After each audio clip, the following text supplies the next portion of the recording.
அவர் கிருபை என்றும் உள்ளது. ஆமென். இவ்வளவு நேரம் ஆண்டவரை நாம் துதித்தோம். கர்த்தருடைய வார்த்தைக்கு நேராக நாம் கடந்து வருகிறோம். கர்த்தர் தாமே நம்மோடு பேசுவாராக. ஜெப சிந்தையிலே நாம் இருப்போம். கர்த்தர் நம்மோடு பேசுவாராக. இந்த நாளிலும் நாம் சிறுவர் ஞாயிறாக அனுசரித்துக் கொண்டிருக்கிறோம். சிறுவரை குறித்து ஒரு சில வார்த்தையை தம்பி ஜோஷுவா அவர்கள் பகிர்ந்து கொண்டார்கள்.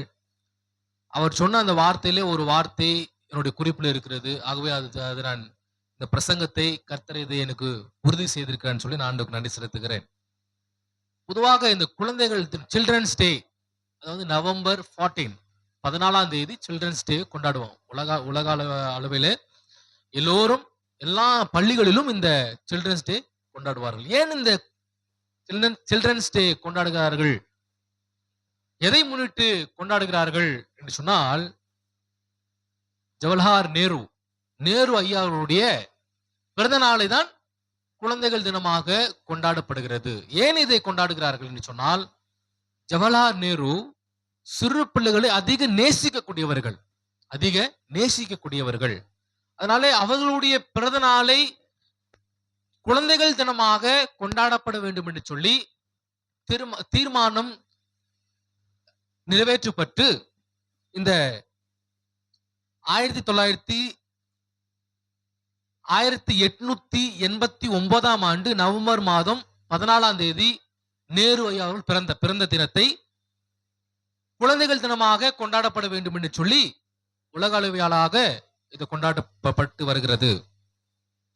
குழந்தைகளுடைய முக்கியத்துவம், குழந்தைகளுடைய பாதுகாப்பு, இப்படி பல காரியங்களை முன்னிட்டு அவர்கள் இந்த குழந்தைகள் தினத்தை கொண்டாடப்பட்டு வருகிறது சொல்லி நாம் எல்லாரும் அறிந்த ஒரு உண்மை.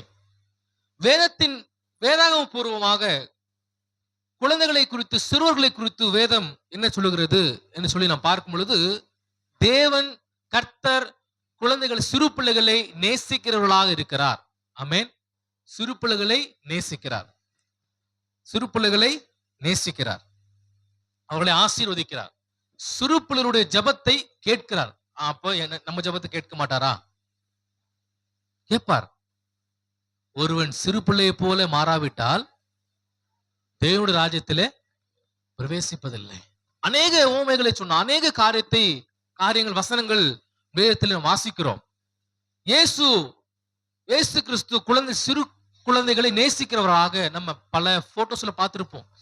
சிறு பிள்ளைகளை ஆண்டவருடைய மடிமேல வைத்து அந்த போட்டோஸ் நம்ம பார்த்திருப்போம். சிறு பிள்ளைகளை இயேசுவிடத்துல கொண்டு வந்தார்கள். பார்த்த சீடர்கள் என்ன பண்ணாங்க? அதட்டினார்கள்.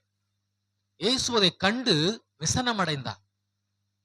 சிறு பிள்ளைகளை என்னிடத்திற்கு வருவதற்கு இடம் கொடுங்கள், அவர்களை தடை பண்ணாதிருங்கள், பரலோக ராஜ்யம் அவர்களுக்குரியது.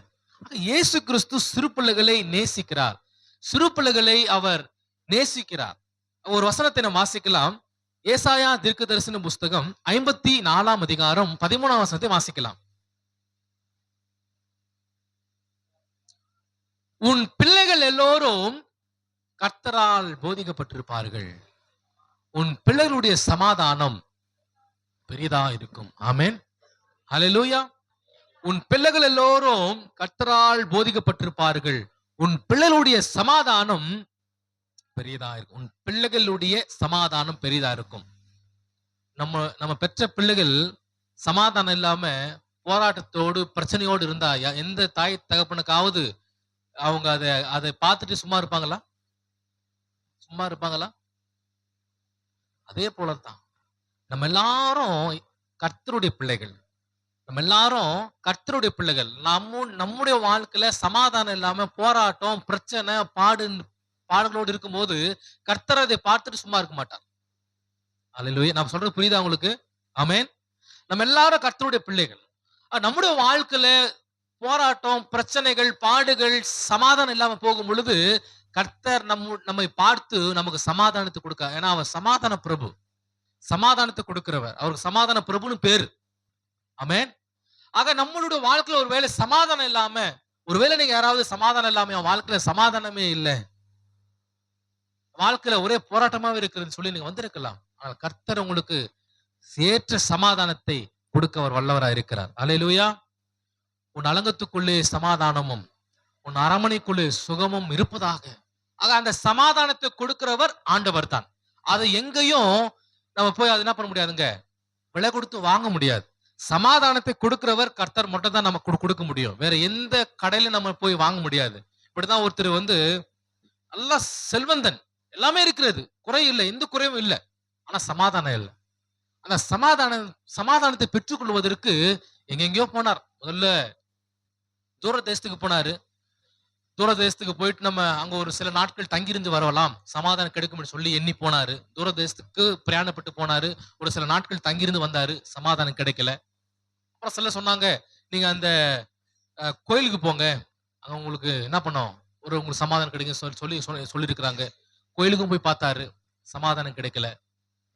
அப்புறம் ஒரு சில சொன்னாங்க, நீங்க நூலகம், லைப்ரரி, கரெக்டா, லைப்ரரி நூலகம் தானே, ஆமா, நூலகத்துக்கு போங்க, பெரிய பெரிய நீங்க புஸ்தகத்தை எல்லாம் வாசிங்க, உங்களுக்கு ஒரு சமாதானம் கிடைக்குன்னு சொல்லி ஒரு சஜஸ்ட் பண்ணாங்க.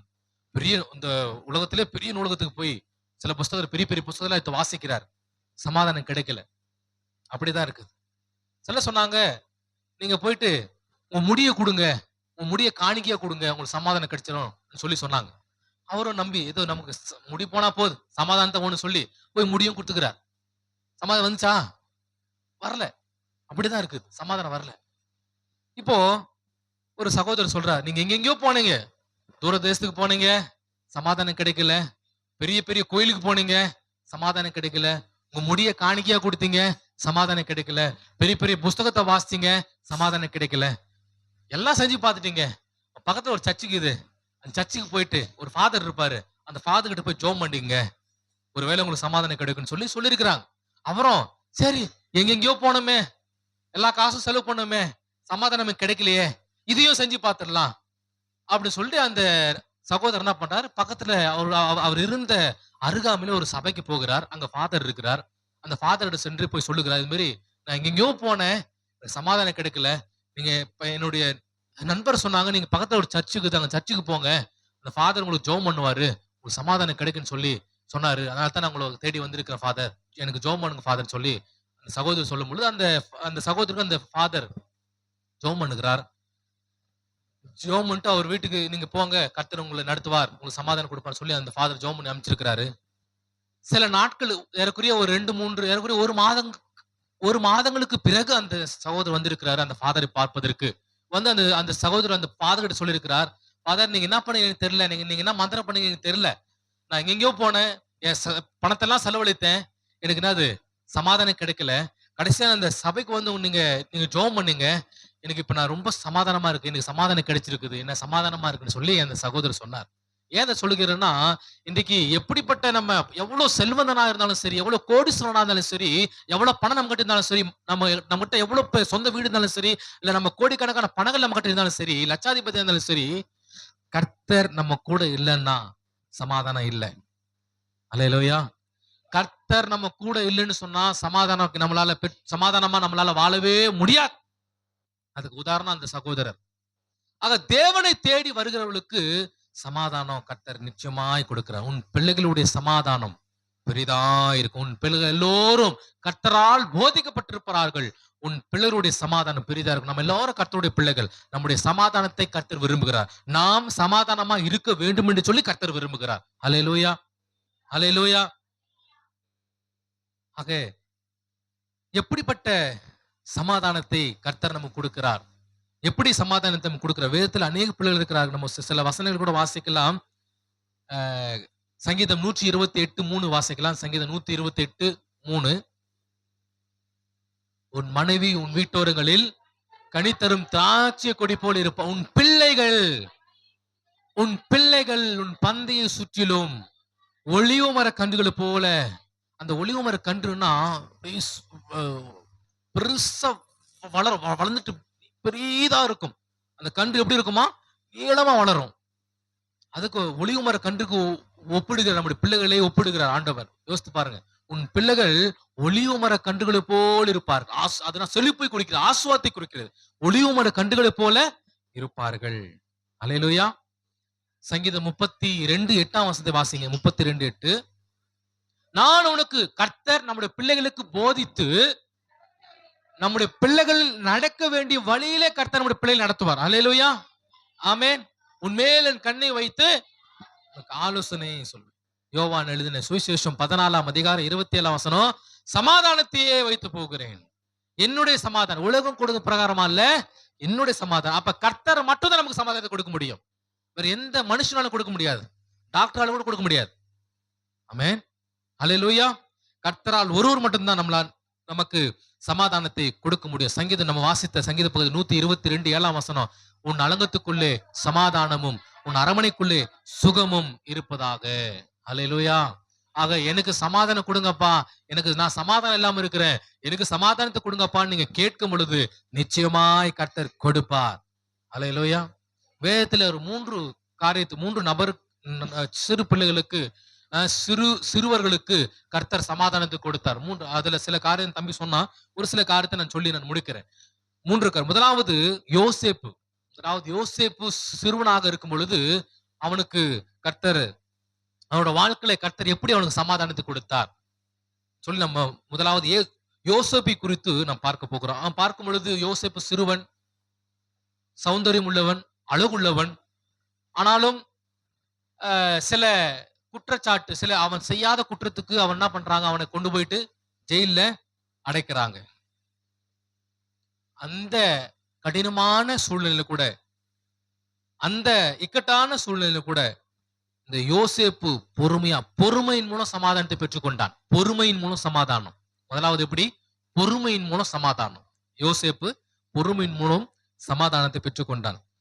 ஆதியாகமம் 37:4-5 வாசிங்க. அதுக்கு முன்பதாக அவனுடைய சகோதரர்கள் அவனை பகைக்கிறாங்க. ஏன் பகைத்தார்கள்? அவன் கண்ட சொப்பனத்தினால. யோசேப்பு அவன் தான் அவனுடைய ஃபேமிலி சிறு பையன், சின்ன பையன். அப்ப அவன் கண்ட சொப்பனத்தை அவனுடைய சகோதரத்துல பகிர்ந்து கொள்கிறான். அதன் மூலமாக இன்னும் அதிகமாக என்ன பண்றாங்க, அவனை பகைக்கிறாங்க. அவனுக்கு ஒரு சமாதானமே இல்லாம இருக்கிறது. கூட பிறந்தவங்க பகைக்கிறாங்க, பரியாசம் பண்றாங்க, செய்யாத குற்றத்துக்கு கொண்டு போய் ஜெயில போட்டாங்க. இதெல்லாம் அவனை ஒரு பாதிப்புக்குள்ளாக அவனை நடத்தினது. ஆனாலும் கர்த்தர் அவனுக்கு பொறுமையை கொடுத்தார். அந்த பொறுமையின் மூலம் சமாதானத்தை கர்த்தர் அவனுக்கு கொடுத்தார். அல்லேலூயா. இன்னைக்கு ஒருவேளை நமக்கு அப்படிப்பட்ட பொறுமை நமக்கு சில நேரத்துல இல்லாம போய்விடுகிறது. கொஞ்சம் கஷ்டம் வரட்டும், கொஞ்சம் பாடுகள் வரட்டும், நம்ம அந்த பொறுமையா நமக்கு இருக்கிறோமான்னு சொன்னால் இல்ல. உடனே ரியாக்ட் பண்ணிடுறோம். உடனே நம்ம அதை என்ன பண்றோம், அந்த கோபத்தை காண்பித்து விடுகிறோம். அப்படி இல்ல. ஒருவேளை இன்றைக்கு நம்ம செய்யாத குற்றத்துக்கு நம்ம யாரா குற்றப்படுத்தினா நம்ம சும்மா இருக்கிறோமா? யோசித்து பாருங்க. நம்ம அந்த குற்றத்தை செய்யல, நம்ம தவற செய்யல, ஆனாலும் நீ தான் செய்யுதுன்னு குற்றப்படுத்துறாங்க. நம்ம கொண்டு போய் ஜெயிலே வைக்க வச்சுங்க, சும்மா இருந்துருவோமா? ஜெயிலே 2 ஆயிட்டு இருக்கும். எப்படி புரியுதா சொல்றது உங்களுக்கு? அப்படிப்பட்ட நிலைதான் இன்னைக்கு நம்ம இருக்கிறோம். அதனால பாருங்க, யோசேப்பு அவன் சகோதரர்கள் பகைக்கிறார்கள், குடும்பத்தால அவன் புறக்கணிக்கப்படுகிறான். தெரியாத இடத்துல கொண்டு போய் அவன் என்ன பண்றாங்க, குழியில தூக்கி போட்டாங்க. இப்படிப்பட்ட எல்லா கஷ்டத்தையும் கவலையும் பாடுகளையும் அவன் அனுபவித்துக் கொண்டிருக்கிறான். ஒரு பக்கம் செய்யாத குற்றத்துக்கு அவன் என்ன பண்றாங்க, எடுத்து போயிட்டு ஜெயில போடுறாங்க. எல்லா சூழ்நிலையும் அவன் கடந்து வரான். எப்படி? பொறுமையோடு கூட. அண்டர்லைன், பொறுமையோடு கூட சகித்தான். அவனுக்கு வந்த எல்லா கஷ்டத்தையும் பொறுமையோடு கூட சகித்தான். கர்த்தர் அவனுக்கு அந்த சமாதானத்தை கொடுத்தார். அது மாத்திரமல்ல, சில வசனங்களுக்கு நம்ம வாசிக்கலாம். ஆதியாகமம் 39:1 வாசிக்கலாம்.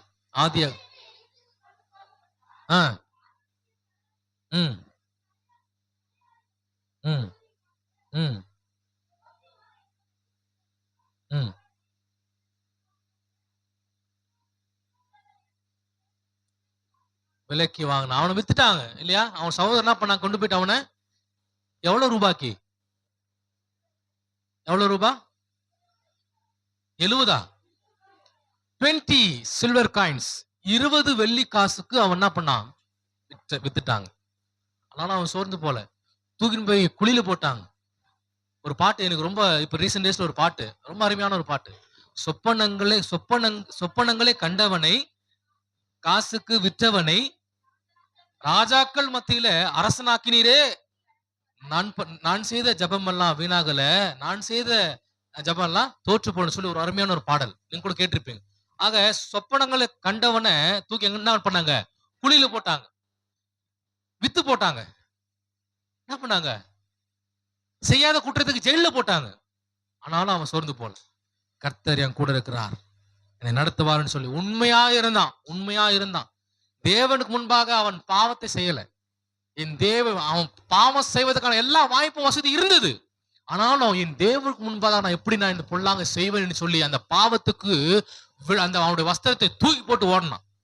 அதனாலதான் பாருங்க, அவனை அந்த எகிப்து தேசத்துக்கு அதிபதியாக மாத்தினார், ராஜாவாக மாத்தினார். அல்லேலூயா. ஆக மாற்றி அவனுக்கு சமாதானத்தை கொடுக்கிறார். ஒருவேளை அவனுக்கு சமாதானம் இதெல்லாம் அவனுக்கு அந்த பாடுகளே அவன் கடந்து செல்லும் பொழுது சமாதானம் இல்லாம இருந்திருக்கும். ஆனாலும் கர்த்தர் அவனுக்கு இதெல்லாம் வருஷம் மாற்றி சமாதானத்தை கொடுத்தார். யோசேப்புக்கு பொறுமையின் மூலம் சமாதானத்தை கொடுத்தார். பொறுமையின் மூலம் சமாதானத்தை கொடுத்தார். நிறைய வசனம் இருக்குது, இருக்கட்டும். அதனால யோசேப்புக்கு பொறுமையின் மூலம் சமாதானத்தை கொடுக்கிறார்னு சொல்லி பார்க்க. இரண்டாவதாக நம்ம வாசிக்கலாம். மோசேக்கு கர்த்தர் சமாதானத்தை கொடுக்கிறார். மோசேயின் முதலாவது யோசேப்பின் சமாதானம், இரண்டாவது மோசேயின் சமாதானம். எப்படி ஆண்டவர் மோசேவுக்கு சமாதானத்தை கொடுத்தார்? பார்வோன் குமாரத்தின் மூலமாக மோசேக்கு சமாதானம் கிடைத்தது. எப்படி? குழந்தையா இருக்கும் போதே என்ன பண்ணாங்க? அவனை தூக்கி என்ன பண்ணாங்க? ஒரு நாணல் பெட்டியில் செய்து அவனை தூக்கி குளத்துல போட்டான். ஏன் அப்படி அவனை தூக்கி குளத்துல போட்டாங்க? ஆண் பிள்ளை ராஜாவுடைய கட்டளை நிமித்தமாக ஆண் பிள்ளை எல்லாம் கொல்லப்பட வேண்டும் சொல்லி கட்டளை பிறப்பித்துட்டாங்க. ஆக அந்த அவனுடைய தாய் அந்த எப்படி நம்ம குழந்தையும் கொன்றுவாங்களோன்னு சொல்லி பயந்து அந்த தாய் என்ன பண்றான்? அவன் அழகா ஒரு நாணல் பெட்டி செய்து நதியில கொண்டு போய் விட்டுட்டாங்க. அந்த நதிக்கு பார்வோன் குமார்த்தி ஸ்நானம் பண்ண வராங்க.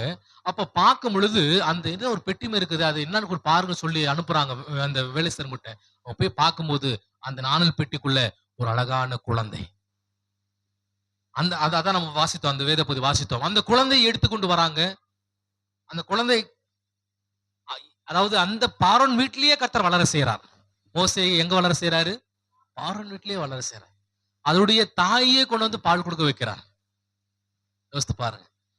இது இந்த அந்த குடும்பத்தின் மூலமாக ஒரு ராஜாவின் அந்த கட்டளை மூலமாக ஏன் சமாதானம் எல்லாம் போச்சு? அந்த தேசத்திலேயோ அந்த குடும்பத்திலேயோ அந்த மோசையுடைய தாய்க்கும் சமாதானம் எல்லாம் போயிருக்கும். கண்டிப்பா எல்லாம் போயிருக்கும். ஏன்னா எல்லாம் குழந்தைய கொல்லப்பட வேண்டும் சொல்லி கட்டளை சொல்லிட்டாங்க. ராஜாவின் கட்டளை. யாத்திராகமும் 1ஆம் அதிகாரம் 16ஆம் வசனம் வாசிங்க. யாத்திராகம் 1:16.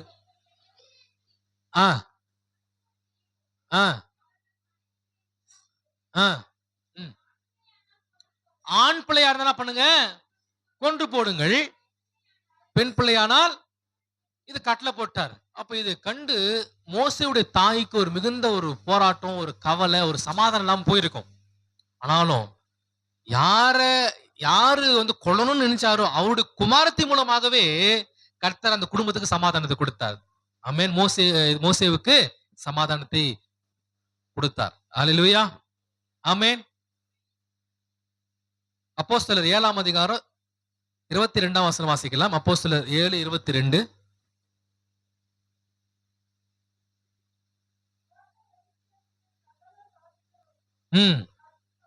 கற்பிக்கப்பட்டு வல்லவனானான். பாருங்க, அங்கேயே அவங்களோடு கூட இருந்து அவன் வளர்ந்து ஆளானான்னு சொல்லி நம் வேதத்திலே வாசிக்கிறோம். மோசேக்கும் அவனுடைய குடும்பத்திற்கும் சமாதானத்தை கர்த்தர் கொடுத்தார். யார் மூலமாக? பார்வோனின் குமாரத்தி மூலமாக மோசேவுக்கும் அவனுடைய குடும்பத்திற்கும் சமாதானத்தை கர்த்தர் கொடுக்கிறார். மூன்றாவதாக இளைய குமாரன், நம்ம சொல்லுகிற கெட்ட குமாரன் சொல்லுகிறோம்ல, அது இளைய குமாரன் எப்போ அவனுக்கு சமாதானத்தை கர்த்தர் கொடுக்கிறார்? அவனுடைய தகப்பன் வீட்டுல, அவனுடைய தகப்பன் இடத்துல அவன் சண்டையிட்டு அவனுடைய ஆஸ்திகளை பிரித்து கொண்டு கேட்டு அவன் வீட்டை விட்டு தூர தேசத்துக்கு பிரயாணப்பட்டு போகிறான். எனக்கு தெரிந்த ஒரு சம்பவம் தான். தூர தேசத்துக்கு போகிறான். அந்த இடத்துல அவன் எல்லா பணத்தையும் செலவழித்த பின்பு ஆஸ்திகளை இழக்கிறான். எல்லாம் ஒண்ணுமே கையில ஒண்ணுமே இல்லாம நிலைதான் இருக்கிறது. சாப்பிட கூட அவனுக்கு என்ன, ஒருவேளை அந்த தவிடு கூட கிடைக்காம போயிடுது. சாப்பிட மறுவேளை சாப்பாடு இல்ல. அப்பதான் புத்தி தெளியுது அவனுக்கு. வேதம் சொல்லுது, அவனுக்கு புத்தி தெளிந்த பின்போ அவன் தகப்பன் வீட்டை நினைவு கூறுகிறான். லூக்கா எழுதின சுவிசேஷம் 15ஆம் அதிகாரம் 17ஆம் வசனம் வாசிங்க. லூக்கா 15:17.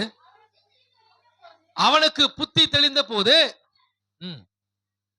என் தகப்பனுடைய கூலிக்காரர்கள் எத்தனையோ பேருக்கு பூர்த்தியான சாப்பாடு இருக்கிறது. ஆமென். நான் பசினால் அவனுக்கு புத்தி தெளிந்த பின்பு சமாதானத்தை கர்த்தர் கொடுக்கிறார். அது வரைக்கும் சமாதானம் இல்ல. பணத்தை எல்லாம் செலவழிச்சிட்டான். புரியுதா சொல்றது உங்களுக்கு? ஒண்ணுமே கையில் இல்ல. அடுத்த வேலைக்கு சாப்பாடு இல்ல. சமாதானம் இல்லாம போராட்டம், வருத்தம், கஷ்டம் எல்லாத்தையும் அனுபவிக்கிறான். புத்தி தெளியுது. அப்பதான் புத்தி தெளியுது. அதான் புத்தி தெளிந்த பிறகு, அவன் புத்தி தெளிந்த பிறகுதான் தகப்பன் விட்டு நினைவு கூறுறான். புத்தி அவனுக்கு எப்ப தெளியுதோ அப்ப அவன் சமாதானத்தை பெற்றுக்கொள்றான். அல்லேலூயா. ஆக முதலாவது நான் சொன்னேன், யோசேப்பின் சமாதானம். எப்படி அவனுக்கு சமாதானம் கிடைச்சது? அவனுடைய பொறுமையின் மூலம் சமாதானம் கிடைச்சது. இரண்டாவது, மோசேயின் சமாதானம். எப்படி சமாதானம் கிடைச்சது? ஆரோன் குமார்த்தியின் மூலமாக மோசேக்கும் அவனுடைய குடும்பத்திற்கும் சமாதானம் கிடைச்சது. மூன்றாவதாக, இளைய குமாரன். எப்படி அவனுக்கு சமாதானம் கிடைச்சது? புத்தி தெளிந்த பின்பு அவனுக்கு சமாதானத்தை பெற்றுக்கொள்கிறான்னு சொல்லி நாம் பார்க்கிறோம், வாசிக்கிறோம். 24ஆம் வசனம், லூக்கா 15:24. சந்தோஷப்பட தொடங்கினார்கள். மரித்தான், திரும்பவும் உயிர்த்தான்.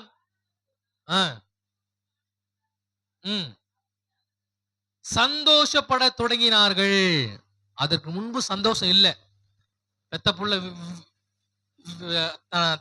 அப்பா இடத்துல சண்டை போட்டு வீட்டுல இருந்து பிரிஞ்சு தூரதேசத்துக்கு போயிட்டான். அந்த வீட்டுல சமாதானம் இருக்குன்னு நினைக்கிறீங்க?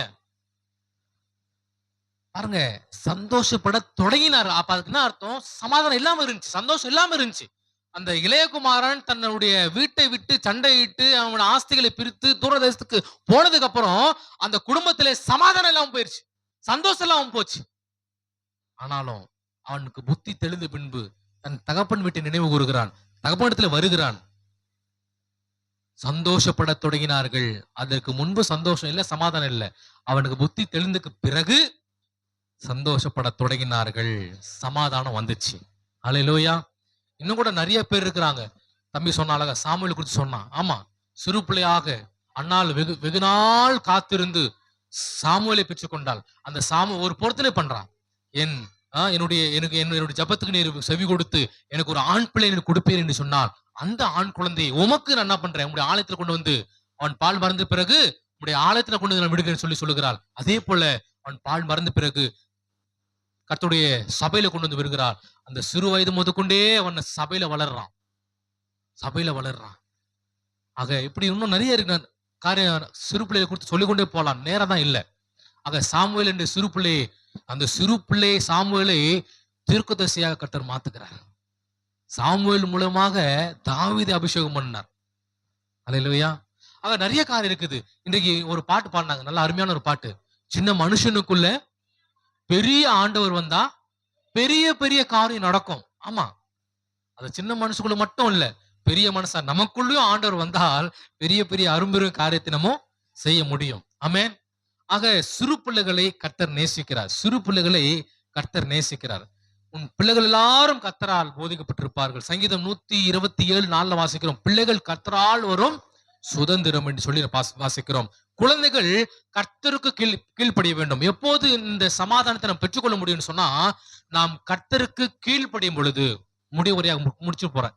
எப்போது இந்த சமாதானத்தை நாம் பெற்றுக்கொள்ள முடியும் என்று சொன்னால், 3 வகையான சமாதானம் பார்த்தோம்.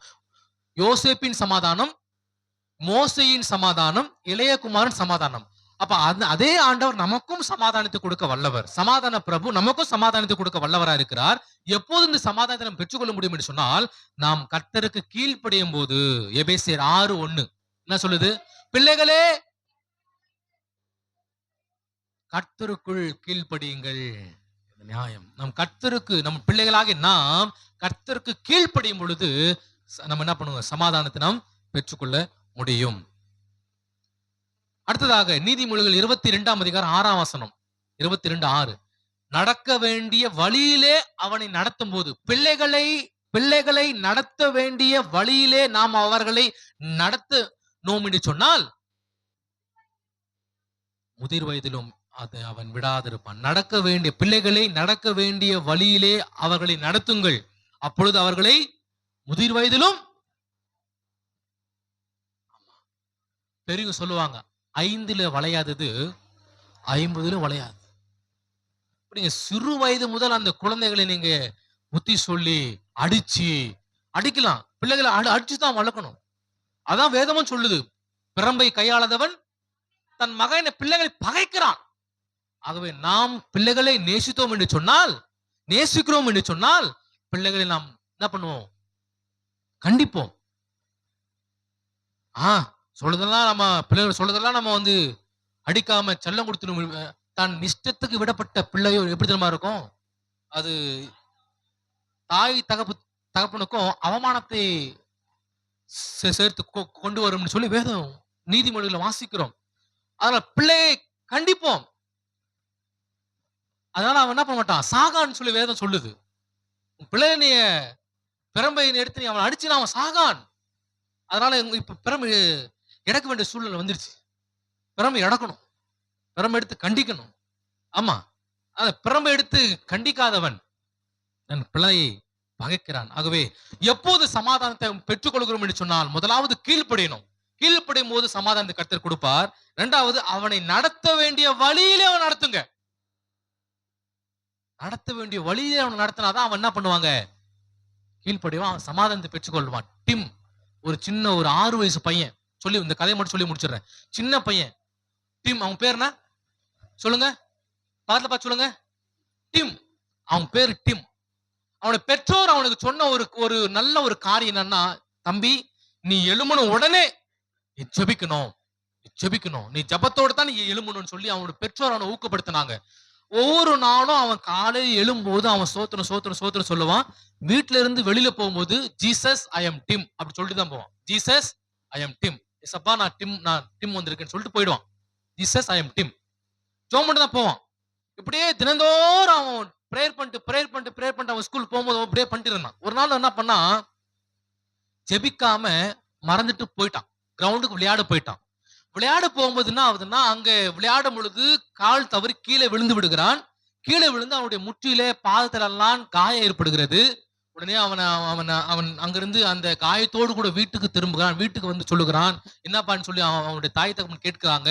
சொல்லி நான் கீழே விழுந்துட்டேன், அடிப்பட்டு சொல்லி அவனுடைய அந்த காயத்தை தன் பெற்றோரத்துல காட்டுறான்.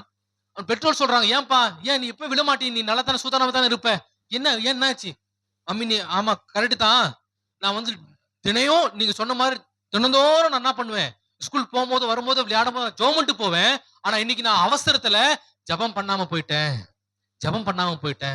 பாத்தியா, நீ ஜபம் பண்ணல, அதனால தான் இன்னைக்கு என்ன பண்ணிட்ட, கீழே விழுந்து உன் கால்ல காயம் ஏற்பட்டது. கவலைப்படாத டிம், உனக்கு ஏசப்பா சுகத்தை கொடுப்பான்னு சொல்லி அவனுடைய பெற்றோர் அவனை ஊக்குவிக்கிறாங்க. ஒரு நாள் அவன் போய் அந்த இரவு அவன் போய் அவனுடைய அறையில அவன் படுத்து ஓய்வெடுக்கிறான். அந்த அறையில ஒரு சத்தம், மெல்லிய சத்தம் கேட்கிறது, Tim I am Jesus, Tim I am Jesus. பாருங்க, தினந்தோறும் அவன் ஜீசஸ் ஐ எம் டிம்னு சொல்லிட்டு போவான். ஒரு நாள் மறந்துட்டான், சொல்லல. இன்றைக்கு கர்த்தர் அவனை தேடி வந்துட்டார், dim I am Jesus. Hallelujah, hallelujah.